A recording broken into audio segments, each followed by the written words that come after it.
णमो अरिहन्ताणं णमो सिद्धाणं णमो आयर्याणं णमो वज्रायाणं णमो लोहे सविसाहुणम्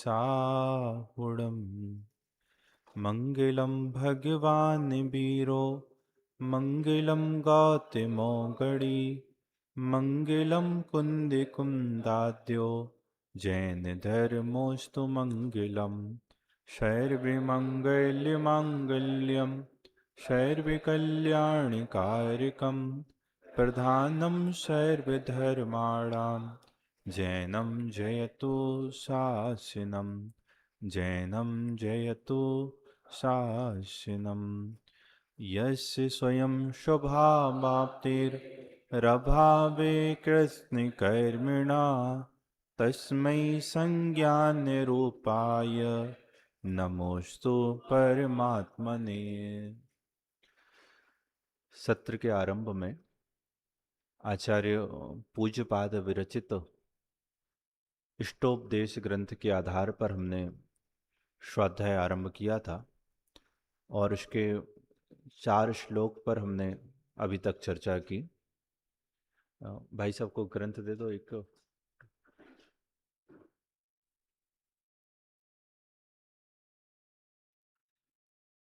4 श्लोक पर जो व्याख्यान और जो चर्चा अभी तक हमने की है उसके संक्षिप्त सार को समझते हुए आगे की चर्चा हम आरंभ करेंगे। चूँकि इस ग्रंथ को स्वाध्याय में लेने का उद्देश्य ये था कि अपने आप में बहुत सरल ग्रंथ है और सामने सभी कक्षाओं के विद्यार्थी हैं, कक्षा 11वीं से लेकर शास्त्री अंतिम वर्ष के। तो 11वीं 12वीं के लिए सरल है और शास्त्री वर्ग के लिए ये नया ग्रंथ है जिन्होंने पहले इसका अभ्यास नहीं किया है। तो सबके लिए उपयोगी होगा और सबके स्तर के अनुकूल ये ग्रंथ होगा, इसलिए हमने इस ग्रंथ का स्वाध्याय शुरू किया था। प्रारंभ में मंगलाचरण में आचार्य पूज्यपाद स्वामी सम्यक ज्ञान स्वरूप परमात्मा को नमस्कार करते हैं और ये कहते हैं कि जिन्होंने संपूर्ण कर्मों का अभाव करके स्वयं ही स्वभाव की प्राप्ति की है, ऐसे सम्यक ज्ञान स्वरूप परमात्मा को नमस्कार है। उसके बाद जो दूसरा श्लोक है, दूसरे श्लोक में एक शंका व्यक्त की कि स्वयं ही स्वभाव की प्राप्ति हो जाए, ऐसा कोई कारण, ऐसा कोई उदाहरण, ऐसा कोई दृष्टांत दिखाई नहीं देता। इसके लिए दूसरे श्लोक में वो 2 प्रकार के उपादान कहते हैं। एक तो 2 प्रकार के कारण कहते हैं, एक उपादान कारण और एक निमित्त कारण। उपादान कारण वह है जिसमें स्वयं कार्य होता है और निमित्त कारण जो कि कार्योत्पत्ति में अनुकूल होता है। और उपादान में भी 2 प्रकार का उपादान, एक त्रिकालीय उपादान और एक क्षणिक उपादान। त्रिकालीय उपादान मतलब कार्य की योग्यता और क्षणिक उपादान मतलब जो त्रिकालीय उपादान मतलब वह वस्तु जिसमें कार्य होना है, जो सदाकाल विराजमान है, और क्षणिक उपादान मतलब कार्य होने की योग्यता, जो कार्य हुआ वो क्षणिक उपादान है। दूसरे श्लोक में उदाहरण देते हैं, जैसे स्वर्ण पाषाण से अपनी शक्ति विशेष से सोने का निर्माण होता है। योग्य उपादान के मिलने से, स्वर्ण पाषाण के मिलने से जैसे सोना बनता है, वैसे ही द्रव्य क्षेत्र काल भाव रूप योग्य उपादान के होने पर स्वभाव की प्राप्ति हो जाना शक्य है। जब ये बात यहाँ पर कही तब शंकाकार तीसरे श्लोक के पूर्व एक शंका उठाते हैं, जब स्वयं ही स्वभाव की प्राप्ति हो जाती है तो फिर व्रत, संयम, शील, जप, तप ये सब तो क्या ठहरे, अन्यथा ठहरे, इनके करने का क्या प्रयोजन। तो तीसरे श्लोक में ये कहते हैं कि आप व्रत से व्रत अच्छा है, आप व्रतों से नरक जाने की अपेक्षा व्रतों से स्वर्ग आदि के जाना योग्य है। तो वहाँ पर जो स्वभाव है, शुभाचरण है, उसकी उपादेयता असंयम की अपेक्षा श्रेष्ठ कहते हैं। जब ये बात कही तो फिर शंकाकार पुनः पुनः शंका करता है कि आचार्य भगवान आपने तो ठीक कहा कि जब व्रतों से स्वर्गाधिक सुख की प्राप्ति हो जाना सहज है, तो फिर योग्य उपादान के निमित्त से मिलने वाला मोक्ष सुख कठिन हुआ। तो फिर ऐसे मोक्ष सुख का पुरुषार्थ कौन करेगा? तब जाके चौथे श्लोक में उदाहरण देकर ये समझाते हैं कि जैसे कोई बहुत वजन को बहुत दूर तक ले जाने में शक्य है, तो वह व्यक्ति अल्प वजन को थोड़ी दूर तक तो ले ही जा सकता है। ऐसे ही जिस आत्म साधना का फल मोक्ष है, उससे स्वर्ग सुख मिल जाए, इसमें कौन सा आश्चर्य है। हमने आवृत की अपेक्षा व्रत को श्रेष्ठ कहा था। इसका मतलब आत्मानुराग रूप आत्म साधना, आत्म आराधना, इसको छोड़ देना, ऐसा इसका अभिप्राय नहीं है। इस तरह ये हमने 4 श्लोक पर चर्चा की थी। क्रमशः हम पहले एक बार चारों श्लोकों का यहाँ से पाठ करेंगे, उसके बाद फिर 5वां श्लोक यहाँ से आरंभ करेंगे। निकालिए, आप 2 नंबर पेज निकाल लें अपने ग्रंथ में। मैं यहाँ से बोलूँगा, आप उसको पुनः दोहराएंगे। यस्य स्वयं शुभा वाप्ति रभावे कृत्स्नकर्मिणा तस्मै संज्ञान रूपाय नमोस्तु परमात्मने। हिंदी का अनुवाद पढ़ें।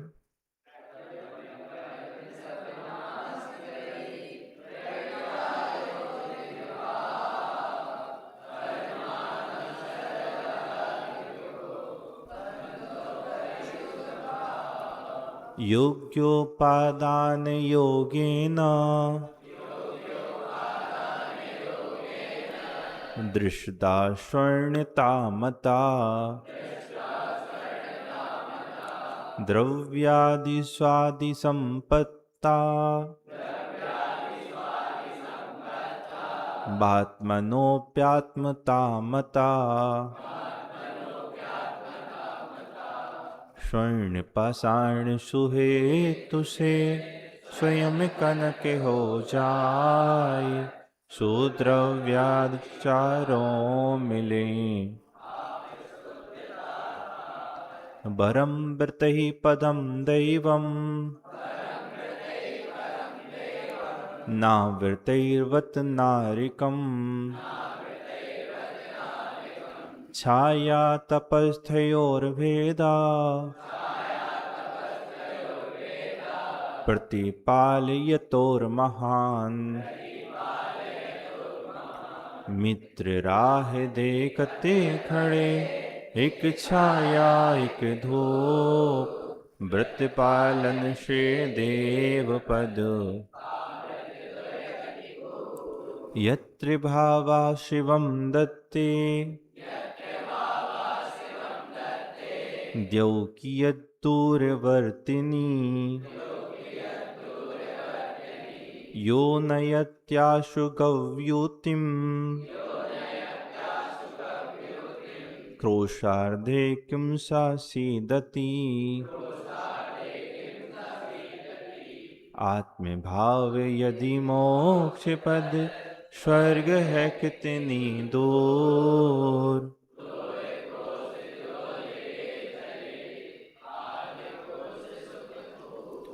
इस तरह 4 श्लोकों की चर्चा हमारी पूरी हुई थी। आप पेज नंबर 13 पर अंतिम पंक्ति देखें। इस प्रकार से आत्मशक्ति को जबकि स्वर्ग सुखों का कारण बतला दिया गया, तब शिष्य पुनः कुतूहल की निवृत्ति के लिए पूछता है कि स्वर्ग में जाने वालों को क्या फल मिलता है। क्या कहा?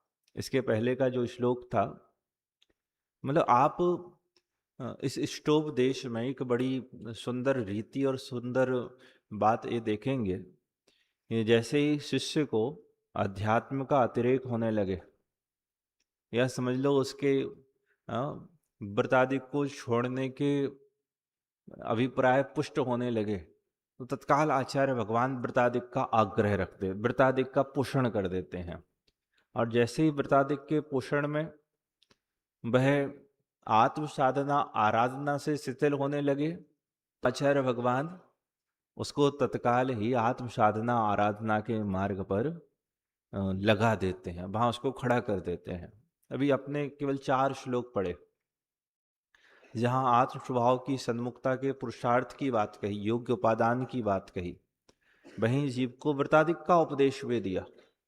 और जहां व्रतादिक का उपदेश दिया तो आत्म साधना से कहीं शिथिल ना हो जाए, तो ये भी कह दिया कि जो आत्म साधना के मार्ग पर लगते हैं उन्हें भुक्ति और मुक्ति दोनों ही मिलती हैं। तो क्या आत्म साधना ये भुक्ति का कारण है, स्वर्गादिक के सुखों का कारण है? बोले ऐसा नहीं है।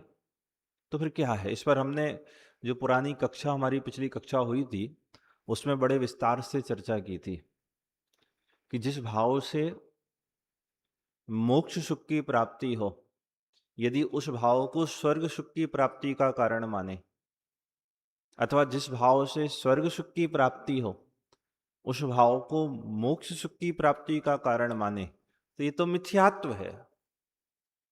क्या स्वर्ग सुख की प्राप्ति का कारण क्या है? कि कसायों की मंदता रूप शुभ परिणाम। और मोक्ष सुख की प्राप्ति का कारण क्या है? कि कसायों के अभाव रूप शुद्ध परिणाम। फिर से 3 प्रकार का उपयोग होता है, एक शुभोपयोग, एक अशुभोपयोग और एक शुद्धोपयोग। इसमें से शुभ और अशुभ उपयोग तो अशुद्धोपयोग है। यह आत्मा की विराधना के कारण हुए परिणाम है, यह आत्मा की विराधना में हुए परिणाम है। ये बंध का कारण है, ये भ्रमण का कारण है, ये दुख का कारण है, ये आकुलता का देने वाला है। और उसके विपरीत जो शुद्ध परिणाम है वह निर्बंध पने का कारण है, वह निराकुलता का कारण है, वह संसार के अभाव का कारण है, वह मोक्ष का कारण है। तो जिस कारणों से स्वर्ग मिलता है, क्या उन कारणों से मुक्ति मिल सकती है? अथवा जिस कारण से मुक्ति की प्राप्ति होती है, उन कारणों से स्वर्गादिक के वैभव की प्राप्ति होना शक्य है? नहीं। यहां तो लिखा है, देखो अभी अभी आपने जो भूमिका पढ़ी, क्या लिख रहे हैं उसमें? कि आत्मशक्ति को जबकि स्वर्ग सुखों का कारण बतला दिया गया है। लिखा क्या नहीं लिखा? अभी तो आपने 7वां अधिकार पढ़ा है, निश्चयभाषी व्यवहाराभाषियों की भूल, उभयाभाषियों की भूल। हाँ, तो आत्मशक्ति को जबकि स्वर्ग सुखों का कारण बतला दिया गया है, तब शिष्य पुनः कौतूहल की निवृत्ति के लिए बाद में पढ़ना। आप तो इस बात पर वजन दो, क्या लिख रहे हैं कि आत्मशक्ति को स्वर्ग सुखों का कारण बतला दिया गया। क्योंकि आत्मशक्ति स्वर्ग सुखों का कारण हो सकती है क्या? आपने मोक्ष तत्व संबंधी भूल में क्या पढ़ा है? मोक्ष और स्वर्ग का कारण एक मानता है। मोक्ष और स्वर्ग सुख का कारण क्या मानता है? जब मोक्ष तत्व संबंधी भूल हुई ना। लेकिन यहां क्या लिख रहे हैं, तुम लोगों को समझ में आ रहा है? जिस जिस कारण से आप भूखे रहते हो, क्या उसी कारण से आपका पेट भर सकता है? ये दोनों विपरीत बातें हैं भाई। पेट भरने का कारण भोजन करना है और पेट खाली रखने का कारण भोजन नहीं करना है। ऐसी स्वर्ग का कारण शुभाधिक शुभ अशुभ परिणाम है, और मोक्ष का कारण शुभ अशुभ परिणाम का अभाव है।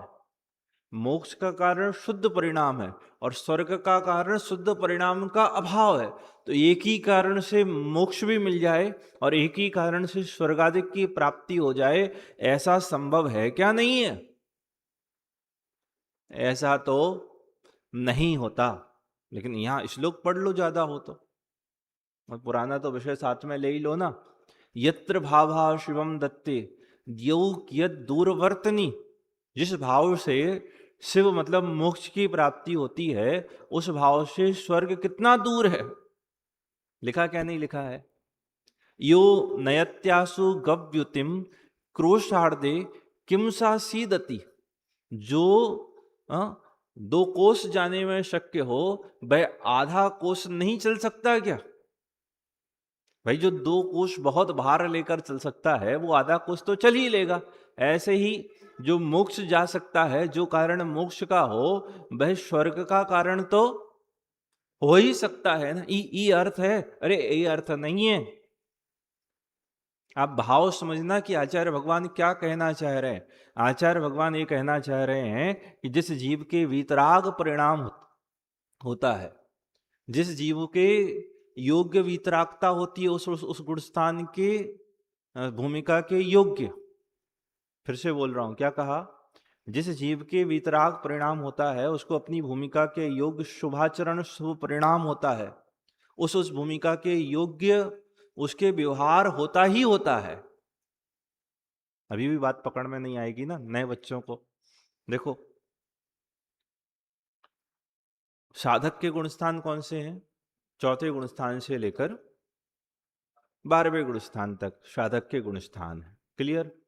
अच्छा, ये जो साधक हैं, अभी हम 12वें को भी छोड़ देते हैं, अपन मान लो 10वें गुणस्थान तक कोई है, क्योंकि वो तो समझ लो साधक की उत्कृष्ट दशा है। कौन सी? 12वें गुणस्थान वर्ती। हम मानते हैं 4था और 10वें गुणस्थान तक, 4थे से लेकर 10वें गुणस्थान तक कोई मुनिराज हैं, कोई व्रती श्रावक हैं, हाँ, कोई आवृत्ति सम्यक दृष्टि पुरुष हैं। ऐसे जीव के कौन सा परिणाम है? ऐसे जीव के कौन सा परिणाम है कि इनके मोक्ष के कारण रूप वीतराग परिणाम है और इनके संसार के कारण रूप राग परिणाम भी है। फिर से क्या कहा? जो जीव अभी साधक दशा में हैं, उनके मोक्ष के कारण रूप वीतराग परिणाम भी है और ऐसे जीवों के स्वर्ग के कारण रूप राग परिणाम भी है। वह जो वीतराग परिणाम है वो तो मोक्ष का ही कारण है, वह स्वर्ग का कारण नहीं है। लेकिन ऐसे वीतरागी भाव वाले के जब तक पूर्ण वीतरागता, पूर्ण स्थिरता, पूर्ण निश्चल दशा नहीं होती, तब तक उनके राग भी रहता है। वह राग स्वर्गादिक का कारण है, वीतराग भाव वो स्वर्ग का कारण है। ये अभिप्राय आचार्य का नहीं है। क्या कहना चाह रहे हैं? ये जो आचार्य कह रहे हैं ना कि जिस भाव से मोक्ष सुख मिलता है, ऐसे भाव से स्वर्गादिक की प्राप्ति हो जाए, इसमें क्या आश्चर्य है? आचार्य का मंतव्य, आचार्य का अभिप्राय ये है कि जिसके वीतराग भाव होता है, उनके भूमिका योग स्वभाव भी साथ में होता है। क्या कहा? जिसके वीतराग भाव होता है, उसे उस भूमिका के योग्य स्वभाव भी नियम से होता है। वह स्वभाव उसके स्वर्गादिक की प्राप्ति करा दे, इसमें क्या आश्चर्य है? भाई जो मार्केट में आप केला खरीदने जाओ, संतरा खरीदने जाओ या कोई फल सब्जियां खरीदने जाओ, तो आपको छिलका अलग से खरीदना पड़ता है, ये छिलका मिल जाता है। हाँ, जैसे खेती करते हैं ना किसान लोग, तो खेती किसके लिए करते हैं? भूसे के लिए करते हैं क्या भूसा मिल जाता है? हाँ भाई, खेती तो अनाज के लिए की जाती है, खेती तो सब्जी के लिए की जाती है।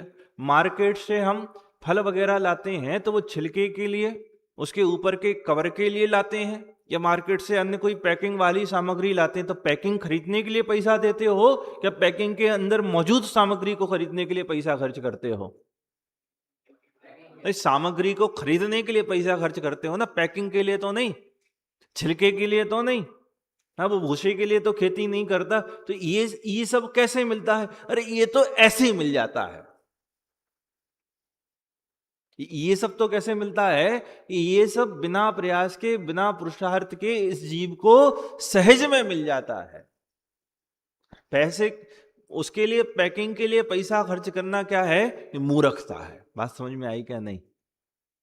ऐसे ही स्वर्गादिक के लिए अपना उपयोग भ्रष्ट करना, ये तो मूर्खता है।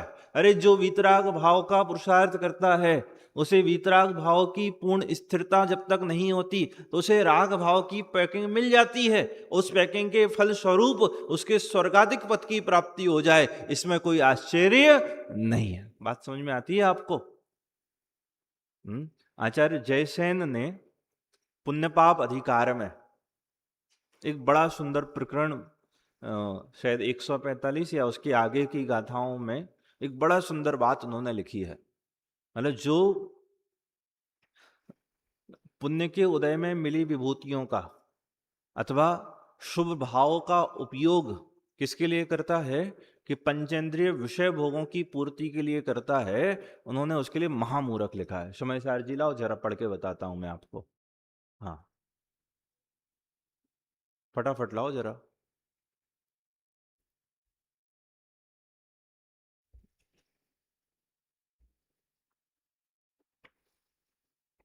देखो ये आपका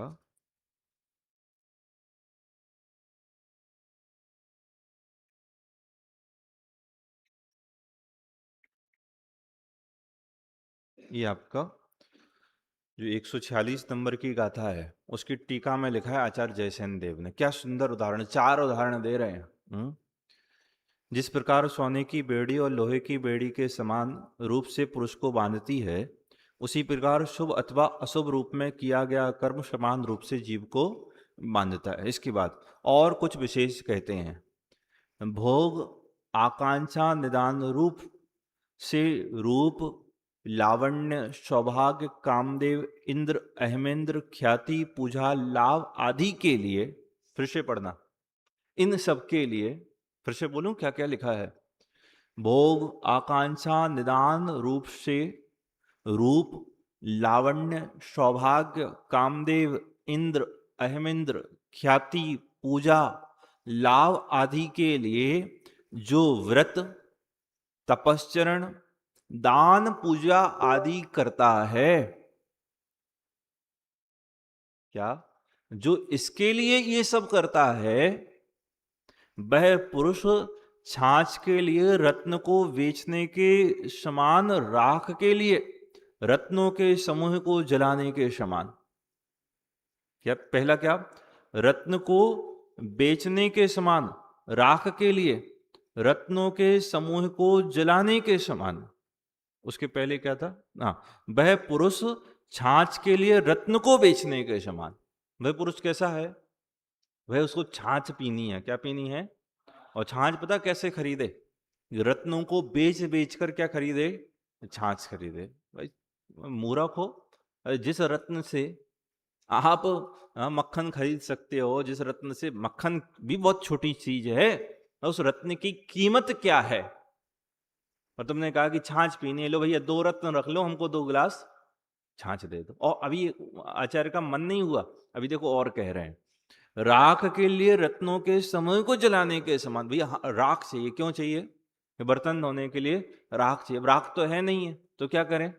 रत्नों को जलाकर उसकी राख बनाकर बर्तन साफ कर लो। अभी देखो तीसरा उदाहरण, धागे के लिए हार को तोड़ने के समान। नहीं, कपड़ा फट गया है तो कपड़ा सिलना है, धागा है नहीं है, तो क्या करो? रत्नों का हार तोड़ दो और उसमें से धागा निकालकर अपने कपड़े सिल लो। और कौंदों को बोने के लिए अगरू चंदन के बन को काटने के समान। कौंदा मतलब जो सबसे सस्ता अनाज होता है, अब उसकी बुनाई कर, उसको बोना है, उसकी प्राप्ति करना है, तो उसकी खेती करना है। ये जगह तो दिख नहीं रही, एक काम करो, ये चंदन का जो अपना वन लगा है, जंगल लगा है, तो चंदन के वन को, जंगल को उखाड़ फेंको। यहां पर किसकी खेती करेंगे?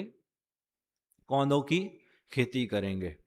व्यर्थ में ही व्रतादि को नाश करता है, किंतु जो शुद्धात्म भावना की सिद्धि के लिए बहिरंग व्रत तपश्चरण दान पूजादि करता है, वह परंपरा से मोक्ष को प्राप्त करता है, ऐसा भावार्थ। यहां तो ये कह रहे हैं कि जिस स्वभाव को आप संसार के भोगों की आसक्ति में खर्च करते हो, जिस स्वभाव का प्रयोग आप किसके लिए करना चाहते हो कि आपको स्वर्गादिक का वैभव मिल जाए, नाना प्रकार की अनुकूलताएं मिल जाएं, नाना प्रकार के भोग विलास की सामग्री उपलब्ध हो जाए, आचार्य भगवान ये कह रहे हैं कि उस स्वभाव का उपयोग शुद्धोपयोग की प्राप्ति में कर सकते थे। तुम कितने मूर्ख हो। जिस व्रत का, जिस संयम का, जिस तप का, जिस देव भक्ति का, जिस शास्त्र भक्ति का, जिस गुरुओं की सेवा का, जिस पूजा का, जिस अभिषेक का प्रयोग शुद्ध भाव की प्राप्ति के लिए हो सकता था, आप उसका प्रयोग किसके लिए कर रहे हो?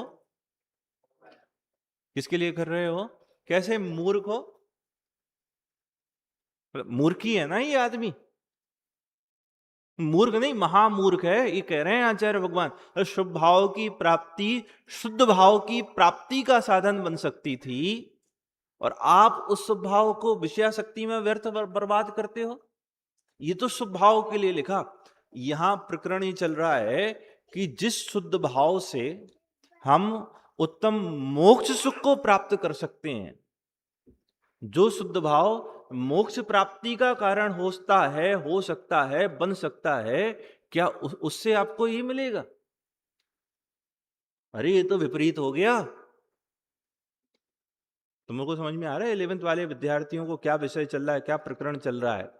प्रकरण ये चल रहा है कि देखो शुरू से जुड़ के चलना। तीसरे श्लोक में ये कहा था कि व्रतादि से, आवृत से व्रत श्रेष्ठ है। क्यों? आवृत का फल नरकादि है और व्रतादि का फल क्या है कि स्वर्गादि की प्राप्ति है। तब वो ये कहता है कि फिर आत्मानुराग रूप आत्म साधना आराधना कौन करेगा? बोले हे भगवान, क्या कह रहे हैं? हे भगवान, तुम आत्मानुराग को छोड़कर व्रत करना चाहते हो, तुम आत्म आराधना को छोड़कर शुभ भाव करना चाहते हो। अरे ये समझदारी नहीं है। अरे पाप छोड़कर व्रतादि करो सो तो ठीक, लेकिन आप वीतराग भाव छोड़कर व्रतादिक करते हो, बोले ऐसा नहीं है। अरे जो व्रतादिक का फल है वो आत्म साधना आराधना का बाय प्रोडक्ट है। बात समझ में आ रही क्या नहीं आ रही? कि आप पाप कर रहे थे तो उससे कहा कि उससे अच्छा व्रत करना है। बोले ठीक है, इससे ही स्वर्ग चले जाएंगे। बोले सुनो भाई, तुम साधना आत्मा आराधना में रत रहना, लीन रहना, तो स्वर्गाधिक तुमको ऐसे ही मिल जाएगा। स्वर्गाधिक तुमको तो फिर आप ये मत समझ लेना कि शुद्ध भाव से, वीतराग भाव से स्वर्गाधिक की प्राप्ति होती है, ऐसा आचार्य भगवान का मंतव्य है। ये मंतव्य नहीं है। उनका मंतव्य ये है कि तुम जब शुद्ध भाव में रहोगे, आत्म साधना आराधना के लिए प्रयास और पुरुषार्थशील रहोगे, आप वीतराग भाव की स्थिरता का पुरुषार्थ करोगे, तो जो कमी रह जाएगी, जो कचास रह जाएगी, उस कमी और कचास में होने वाला शुभ भाव ये आपको ऐसे ही दे देगा। बात समझ में आई क्या नहीं आई? ये भाव है। तो ये जो लिखा ना, कहां गया ये जो लिखा था ना, कि इस प्रकार आत्म शक्ति को जबकि स्वर्ग सुखों का कारण बतला दिया गया, तो क्या समझना कि जिसके आत्म शक्ति रूप शुद्ध पुरुषार्थ होता है, शुद्धोपयोग का पुरुषार्थ होता है, आत्म जागृति रूप श्रद्धा ज्ञान आचरण जिसके होता है, उसके भी पूर्ण वितरागता नहीं हुई, तो उसका जो राग परिणाम है, समझ में आया? बीतराग भाव के साथ बरतने वाला जो राग परिणाम है वह स्वर्ग सुखों का कारण है। पॉइंट समझ में आया? हाँ जी या ना जी? अब कहीं भी आपको ऐसा लिखा मिल जाए, भले ये नहीं लिखा हो कि शुद्ध भाव यह स्वर्गादिक का कारण भी होता है, क्या लिखा होगा? ये जो समझ लो व्रत है, संयम है, जप तप है, शुद्ध भाव रूप, ये सब स्वर्गादिक का कारण होते हैं। तो आप क्या समझना, इस स्वर्गादिक का कारण नहीं है, उसके साथ रहने वाला राग भाव वह स्वर्गादिक का कारण है, यह तो मोक्ष का ही कारण है। तो उस वीतराग भाव के साथ बरतने वाला जो राग स्वर्गादिक का कारण है। अब शिष्य कौतूहल बस ये पूछ रहा है कि स्वर्ग में क्या मिलता है। क्या पूछ रहा है कि आपने कहा ना, अब ये मैं बार बार नहीं कहूंगा उसके साथ बरतने वाला राग। अब यहां ये शिष्य कह रहा है कि जो आपने कहा कि आत्म, क्या लिखा, आत्म शक्ति जबकि स्वर्ग सुखों का कारण बतला दिया गया है, तब शिष्य पुनः कौतूहल की निवृत्ति के लिए पूछता है, अपने कौतूहल को शांत करने के लिए पूछता है, क्योंकि अभी तो देखा नहीं है ना स्वर्ग, हमने यहां वहां बैठे हुए, कि स्वर्ग में जाने वालों को क्या फल मिलता है, और स्वर्ग कैसा है, स्वर्ग के सुख कैसे हैं, स्वर्ग का फल कैसा है, ये बात इस 5वें श्लोक में कहेंगे। चलिए पढ़ते हैं, मैं बोलूंगा उसके पीछे आप लोग उसको दोहराएंगे। ऋषिकज मनातंकम दीर्घ कालोपिलालितम ऋषिकज मनातंकम ऋषिकज मनातंकम दीर्घ कालोपिलालितम नाके नौकौकसां सौख्यम, नाके नाकौकसां सौख्यम, नाके नाकौकसामिव। पढ़िए मिलकर।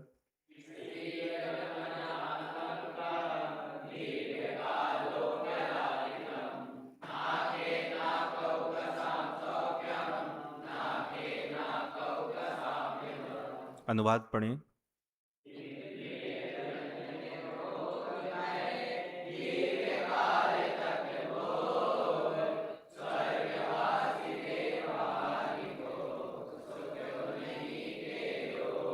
स्वर्ग का सुख कैसा होता है? स्वर्ग का सुख स्वर्गवासियों जैसा होता है। कितना बढ़िया लिखा। स्वर्ग का सुख कैसा होता है? स्वर्ग का सुख, हाँ, जब जब भी ना आपको स्वर्ग के सुखों की समझ लो महत्ता बताएं, उसकी समझ लो तारीफ करें, उसकी महिमा मंडित करें, तो आपको ये लगना चाहिए कि जब स्वर्ग में इतना सुख है, इतना सुख है, तो फिर ये स्वर्गवासी स्वर्ग में रहते रहते भी परेशान क्यों रहते हैं? क्या कह रहा हूं मैं? जब स्वर्ग में इतना सुख है तो स्वर्ग में रहने वाले समझदार, मिथ्या दृष्टि नहीं, क्योंकि मिथ्या दृष्टियों को तो विष्टा में भी आनंद लगता है, मूर्खों को तो जेल में भी अच्छा लगता है, मोहियों को, मद से ग्रसित पुरुषों को तो नाली में पड़े पड़े भी ये लगता है कि जैसे मैं स्विमिंग पूल में ही नहा रहा हूं। यही है ना। मिथ्या दृष्टि और सम्यक दृष्टि के स्वरूप में क्या अंतर है? कि भाई जिसको सम्यक स्वरूप की, सम्यक वस्तु स्वरूप की श्रद्धा दृष्टि और नजर हुई है वो सम्यक दृष्टि है, और जिसको वस्तु स्वरूप की सही नजर नहीं है वो कौन है?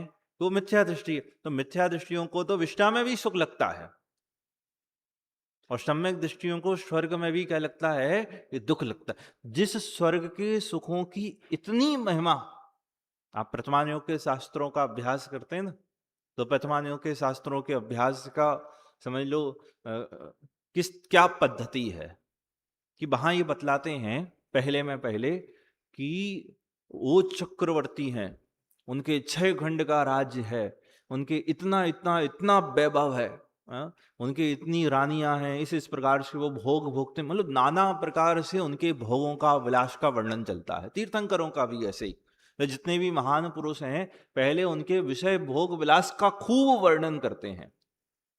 ये वर्णन क्यों कर रहे हैं? ये वर्णन क्यों कर रहे हैं? अरे ये वर्णन इसलिए कर रहे, उसकी तो छोड़ो, तीर्थंकरों के समव शरण आदि विभूतियों का बहुत बहुत बहुत वर्णन करते हैं। ये वर्णन क्यों कर रहे हैं?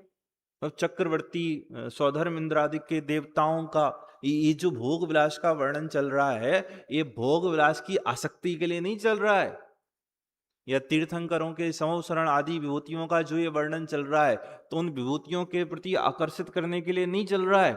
ये सब समझा कर, इसके प्रति का आकर्षण देकर आचार्यों को, ज्ञानियों को ये बतलाना है कि देखो, आत्म सुख के आगे, आत्म सन्मुखता के आगे, रत्नात्रय के आगे, वीतरागी मुनि दशा के आगे, वैराग्य के आगे ये कुछ भी नहीं लगता। नहीं आई बात समझ में?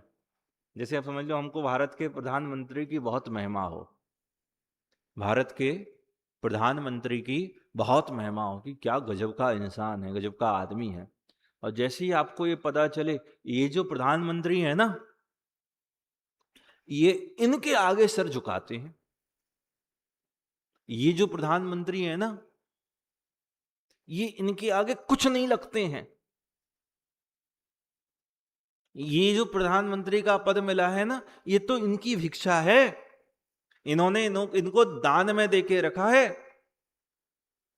और ये जो व्यक्ति है ना, ऐसे कितने ही प्रधानमंत्री पद को छोड़ के बैठे हैं, हमें और तुम्हें भी प्रधानमंत्री खड़े खड़े बना देंगे। तो आपकी महिमा तत्काल कहां जाती है? अब आपको प्रधानमंत्री की महिमा कितनी रह जाती है? ऐसी है स्वर्गादिक के सुखों का वर्णन हो, महान पुरुषों के पुण्य वैभव विलास का वर्णन हो, तीर्थंकरों के समवसारण आदि विभूतियों का वर्णन हो, इसका तात्पर्य आचार्यों को इसके प्रति आपको आकर्षण पैदा कराना नहीं है। आचार्यों का उद्देश्य आपको इसका आकर्षण पैदा करके जैसी आत्मसन्मुखता को रखेंगे तो इसकी तुच्छता बतलाना है। तो तुमको ये भोग विलास अच्छे लगते हैं ना, देखो तुमसे बड़े बड़े भोग विलासी ये बैठे हैं और इन्होंने इन सबको क्या जाना कि तुच्छ जाना। आपको अभिप्राय समझ में आ रहा है जिनवाणी का? अब तो शुरुआत करना प्रतिमानियोग के पढ़ने की, यहीं से शुरुआत होती है और अंत कहां पे जाके होता है? तृण तुच्छ समझी। कैसी समझी? तृण के समान तुच्छ समझी। अरे नाक के मैल के समान समझी, मल के समान समझी, तो उसकी तुच्छता इतनी ज्यादा है। यहां स्वर्ग के वैभव का बतलाना आचार्य का उद्देश्य ये नहीं है। ये तो प्रकरण में ये बात आई ना कि वो जो आत्म शक्ति है वह स्वर्ग के सुख की कारण है। तो शिष्य को ये प्रश्न हो गया कि स्वर्ग का सुख आखिर में होता कैसा है? तो देखो क्या लिखते हैं, ना कऊ कशाम, नाके ना कऊ कशाम, नाके ना कशऊ कशाम मतलब ये है कि स्वर्ग में रहने वालों के नाके ना कऊ कशाम, स्वर्ग में रहने वालों के सौख्यम सुख नाके ना कऊ कसाम इव, स्वर्ग में रहने वालों के सुख नाके ना कऊ कसाम इव, स्वर्ग में रहने वालों जैसा है। आप मनुष्य गति के सुख की उससे तुलना कर लो या कह दो कि ऐसा होता है और वैसा होता है, जैसा होता है तैसा होता है, बोले वो ही उन्हीं जैसा होता है। स्वर्ग में रहने वालों का सुख कैसा हो, अब इसकी हेता आएगी आगे। स्वर्ग में रहने वालों का सुख कैसा होता है कि स्वर्गवासियों की तरह, मतलब स्वर्ग में रहने वालों के जैसा ही हो। थोड़ा तो कुछ बताओ। ऋषि कजम, क्या लिखा? ऋषि कजम मतलब वह इंद्रिय है, वह इंद्रिय जन्य है। ऋषि कजम मतलब वह कैसा है? इंद्रिय जन्य है, वह इंद्रियों के द्वारा भोगा जाने वाला है। अनातंकम, उसके आतंक नहीं है, भय नहीं है उस सुख में भोगने में। और देखो कैसे लिखे, दीर्घ कालोपलालितम, वह लंबे समय तक भोगा जाने वाला है। स्वर्ग में रहने वाले जो देवता गण हैं, स्वर्गवासी हैं, उनकी आयु कैसी होती है? हजारों वर्षों से लेकर सागरों पम तक की उनकी आयु होती है, सागरों सागरों में। तो उनका सुख कैसा है? एक तो इंद्रियों से भोगा जाने वाला है, दूसरा कैसा है? आतंक रहित, भय रहित है, और तीसरा क्या कहा कि वह लंबे समय तक भोगा जाने वाला है। देखो अर्थ पढ़ते हैं इसका। स्वर्ग में निवास करने वाले जीवों को, ग्रंथ में देखो सब लोग, स्वर्ग में निवास करने वाले जीवों को स्वर्ग में वैसा ही सुख होता है जैसा कि स्वर्ग में रहने वालों देवों को हुआ करता है। अर्थात स्वर्ग में रहने वाले देवों का ऐसा अनुपमेय सुख हुआ करता है कि उस तरीका अन्य सुख बतलाना कठिन ही है। वह सुख इंद्रियों से पैदा होने वाला, दो तरह का सुख होता है, एक इंद्रिय सुख और एक अतीन्द्रिय सुख। इंद्रिय सुख क्या है कि जो इन 5 इंद्रियों के द्वारा भोगा जाने वाला सुख है। इंद्रिय सुख कैसा है? जो स्पर्शन रचना घ्राण चक्षु कर्ण इंद्रियों के द्वारा भोगा जाने वाला सुख है, तो इंद्रिय से पैदा होने वाला। और दूसरा देखो क्या लिख रहे हैं, आतंक से रहित। ये आतंक से रहित का क्या मतलब है? देखो बड़ी सुंदर व्याख्या की। आतंक विस्तार्थ में उसकी व्याख्या करें। आतंक से रहित का मतलब ऐसा है, जैसे राजा होता है ना, अभी समझ लो प्रधानमंत्री जी हैं ना, या कोई मुख्यमंत्री हैं, तो ये अपने राजत्व का गौरव तो भोग ही रहे हैं, उन सब प्रकार की सुख सुविधाओं का लाभ तो ले ही रहे हैं ना।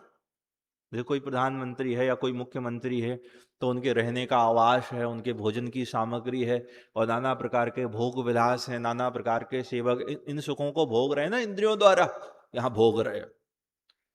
लेकिन ये सब आतंकित है। आतंकित है मतलब ये सब कैसे हैं? डरे हुए हैं। कैसे डरे हुए हैं कि भैया इस साल सत्ता है, अगले साल नहीं रहेगी, अगले साल की तो छोड़ो, कल का ही ठिकाना नहीं है, कब सत्ता पलट हो जाए। पहले राजा महाराजा होते थे, उनको भी आतंक रहता था कि कब कौन शत्रु चढ़ाई कर दे, कब कौन घर का भेदिया भेद डालकर झगड़ा मचा दे। और ये डर तो सताता ही है, आज है कल नहीं रहेगा, आज है कल नहीं रहेगा, आज है कल नहीं रहेगा, भोगते भोगते भी ये भय सताता है। आतंक का मतलब समझ में आया? लेकिन उन स्वर्गवासियों के ऐसा कुछ नहीं होता आतंक। क्यों? क्योंकि उन्हें पता है इस भोग विलास में कोई भी बाधा पैदा नहीं कर सकता। क्या नहीं कर सकता? इसमें कोई बाधा, मतलब जो है सो उसको भोगना ही है, उसमें कोई चाहे कर भी बाधा पैदा नहीं कर सकता, जब तक भोगना है। देखो क्या लिखते हैं, सुख इंद्रियों से पैदा होने वाला, आतंक से रहित और दीर्घ काल तक बना रहने वाला होता है। कब तक रहता है? यह जो सुख है ये बहुत बहुत लंबे साल तक रहने वाला होता है। विस्तार देखिए, हे बालक, स्वर्ग में निवास करने वालों को, ना कि स्वर्ग में पैदा होने वालों को। ये लिखा ना, स्वर्ग में रहने वालों का सुख कैसा है, स्वर्ग में वास करने रहने वाले नहीं। हे बालक, स्वर्ग में निवास करने वाले मतलब स्वर्ग में रहने वाले, स्वर्ग में पैदा होने वाले नहीं, क्योंकि स्वर्ग में तो निगोदिया भी पैदा होते हैं। समझ में आई बात? स्वर्ग में तो वो भी रहते हैं। स्वर्गवास मतलब जो देव हैं, वो जो चार गतियों में जिसके देव गति नाम कर्म का उदय हुआ है, जिसके देव आयु है, उनकी बात है। हे बालक, स्वर्ग में निवास करने वालों को, ना कि स्वर्ग में पैदा होने वाले एक इंद्रियादि जीवों को। अरे एक इंद्रिय तो सिद्ध शरा में भी रहते हैं। कहां रहते हैं? हाँ, स्वर्ग में ना कि क्रीड़ा के वश से रमणीक पर्वतादि में ऐसा सुख होता है। क्या उदाहरण दिया? पहले तो ये कहा कि किसके, कि जो स्वर्ग में वास करते हैं, जिनके समझ लो स्वर्गायु देवायु है, जिसके देव नाम कर्म का उदय है, उनकी बात है, वो एक इंद्रिय आदि की नहीं। दूसरा क्या कह रहे हैं कि जैसे हमको ना समझ लो पर्वत आदि पे जाकर हम वास करें तो थोड़ा अच्छी सी फीलिंग आती है, तो ये कुछ भी नहीं है। देखो क्या लिखते हैं, ना कि क्रीड़ादिक के वश से रमणीक पर्वतादि में ऐसा सुख होता है, जो चाहने के अनंतर ही अपने विषय को अनुभव करने वाली इस प्रसन्नादिक इंद्रियों से सर्वांगीण हर्ष के रूप में उत्पन्न हो जाता है। वो चाहते हैं और यहां मिल जाता है, चाहते हैं और यहां मिल जाता है। तथा जो आतंक शत्रु आदियों के द्वारा किए गए चित्त क्षोभ से भी रहित होता है, अर्थात वह सुख राज्यादिक के सुख के समान आतंक सहित नहीं होता है। वह सुख भोग भूमि में उत्पन्न हुए सुख की तरह थोड़े काल पर्यंत भोगने में आने वाला भी नहीं है। वह तो उल्टा सागरोपम काल तक आज्ञा में रहने वाले देव देवियों के द्वारा की गई सेवाओं से समय समय बढ़ा चढ़ाया ही पाया जाता है। बढ़ चढ़कर ही प्राप्त होता है। स्वर्ग में निवास करने वाले प्राणियों का सुख स्वर्गवासी देवों के समान ही हुआ करता है। इस प्रकार से कहने या वर्णन करने का प्रयोजन यही है कि यह सुख अनन्योपम है, अन्य से इसकी उपमा नहीं, अर्थात उसकी उपमा किसी दूसरे को नहीं दी जा सकती है। लोक में जब किसी चीज की अति हो जाती है तो उसके द्योतन करने के लिए, उसको बतलाने के लिए ऐसा ही कथन किया जाता है। जैसे भैया राम रावण का युद्ध तो राम रावण के युद्ध समान ही था। राम रावणयोर युद्धम राम रावणयोरिव, राम और रावण का युद्ध राम और रावण की तरह ही था। अर्थात इस पंक्ति में युद्ध संबंधी भयंकरता की पराकाष्ठा को जैसा द्योतित किया गया है, ऐसा ही सुख के विषय में समझना चाहिए। तो ये शिष्य के प्रश्न के उत्तर में आचार्य भगवान ने और फिर इसके विस्तार में इस बात का उल्लेख किया, ईश्वर का सुख कैसा, अब इतना बढ़िया है तो फिर क्यों चूकना। तो देखो शंका, इस समाधान को सुन शिष्य को पुनः शंका हुई और वह कहने लगा, भगवान, ना केवल मोक्ष में किंतु यदि स्वर्ग में भी मनुष्यादिकों से बढ़कर उत्कृष्ट सुख पाया जाता है तो फिर मुझे मोक्ष की प्राप्ति हो जावे, इस प्रकार की प्रार्थना करने से क्या लाभ। भैया जब यहां से ज्यादा सुख हमको स्वर्ग में मिल जाता है, हमारी सबकी दिक्कत है ये क्योंकि हम पढ़ सुनकर इतने, समझ लो, पढ़े लिखे मनुष्य हो गए, तो हम जैसे ही स्वर्ग के सुख की बात आए तो हमको ऐसा लगता है जैसे नरक का सुख।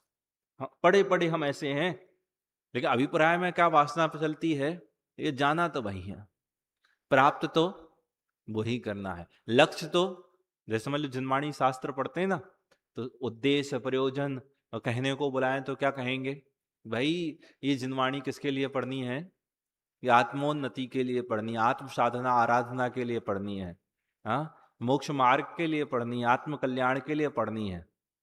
लेकिन अंतरंग अभिप्राय में क्या बचता है, क्या वो आत्म जागरण, वो आत्म मतलब सम्यक दर्शन ज्ञान चारित्र की प्राप्ति, वो निराकुलता, वो सब हमको लौकिक प्रयोजनों के आगे बड़ी सी लगती है क्या? यदि वो बड़ी लगती हो ना, तो जिनवाणी का अध्ययन, जिनवाणी का अभ्यास आप उस तत्परता से, उस तल्लीनता से करें, जितना अभ्यास, जितना प्रयास, जितना पुरुषार्थ लौकिक कार्यों की साधनों को जुटाने के लिए करते हो। नहीं आई बात समझ में? पॉइंट समझ में आया आपके? ये उपयोग यहां वहां मत लगाओ, गेट मेट के बाहर मत देखो। इससे सरल कुछ और विषय हो नहीं सकता जो अभी इस समय चल रहा है। प्रिंस, तुम्हारे पीछे कौन बैठा है? हाँ, बात समझ में आ रही है? हाँ, क्या कहा अभी मैंने, अभी जस्ट क्या कहा, कौन बतलाएगा? बोलो। तुम ही लोग बताते हो, कोई दूसरे तीसरे बच्चे बताओ ना। ये दो चार हाथ तो बिल्कुल प्रसिद्ध हैं कि यही हाथ लोग हाथ खड़ा करेंगे। और आप लोग भी तो बैठे हो ना कक्षा में, बोलो ये नहीं।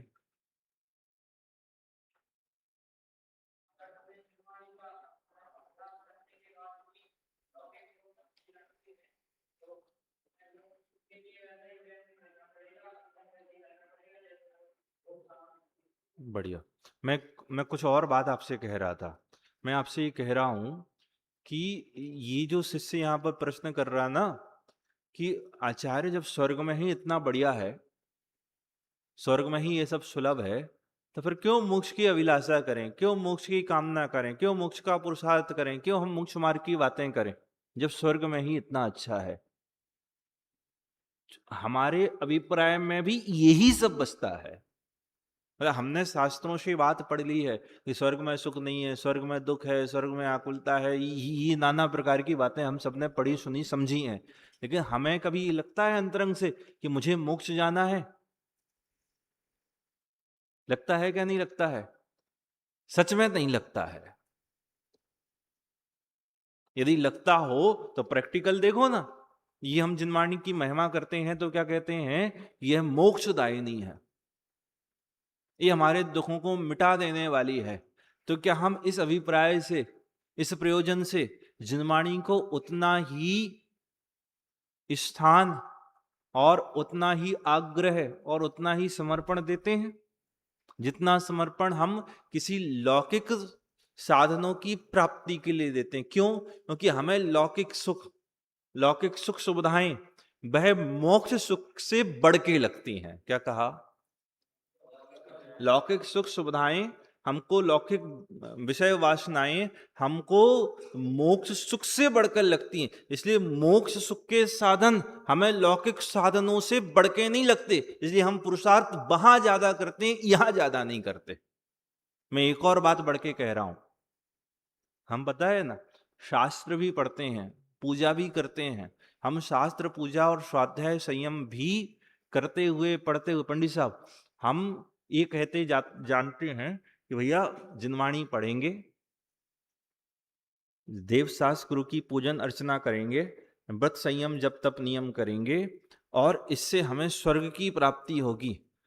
यदि हम ऐसा कहेंगे तो हमें कम पुण्य बंधेगा। थोड़ा सा समझना इस बात को। क्या कहा मैंने? तो हमने ये भी पढ़ लिया ना कि लौकिक वांछाओं से यदि हम अरिहंत आदि का प्रयोजन, अरिहंत आदि की पूजन स्तुति स्तवन आदि करते हैं तो उल्टा पाप का बंध होता है। ये पढ़ लिया ना हमने। भगवान वीतरागी की पूजा यदि लौकिक कामनाओं के अर्थ करते हैं तो उल्टा पाप का बंध होगा। अथवा ऐसा समझ लो, लौकिक कामना के अर्थ यदि हम धार्मिक क्रियाओं को करते हैं, धार्मिक प्रयोजनों का आयोजनों का समझ लो आयोजनों को समझ लो प्रस्तावित करते हैं या उनको करते हैं, धार्मिक आयोजन करते हैं, धार्मिक कार्यक्रम करते हैं, किसके लिए? लौकिक प्रयोजन के लिए। तो इससे हमें जितना पुण्य बंधना चाहिए उतना नहीं बंधेगा। तो फिर क्यों करना? इन सब कामों को मोक्ष सुख का साधन मानकर करना, इन सब का उपयोग किसके लिए करना? मोक्ष के लिए करना, तो आपको और पुण्य बंधेगा। मतलब शास्त्र यदि आप इसलिए पढ़ते हो कि आपके पुण्य कर्म का बंध हो और पुण्य से आपको स्वर्गादिक की प्राप्ति हो, तो आपको हीन पुण्य बंधेगा। और यदि शास्त्र का स्वाध्याय आप इसलिए करते हो कि शास्त्र के अभ्यास से हमें तत्व का निर्णय होगा और हमें सम्यक दृष्टि, सम्यक ज्ञान और सम्यक आचरण की प्राप्ति होगी, जो कि मोक्ष मार्ग रूप और मोक्ष का कारण है, तो आपको पुण्य ज्यादा बनेगा। नहीं आई बात समझ में? क्योंकि ये भी तो एक स्वभाव है ना। तो फिर हम क्यों करने लगे? क्या कहने लगे? क्या समझने लगे? इस शास्त्र का अभ्यास शुभ भाव के लिए नहीं, पुण्य बंध के लिए नहीं, स्वर्ग की प्राप्ति के लिए नहीं करना। किसके लिए करना? मोक्ष की प्राप्ति के लिए करना। क्यों करना मोक्ष की प्राप्ति के लिए?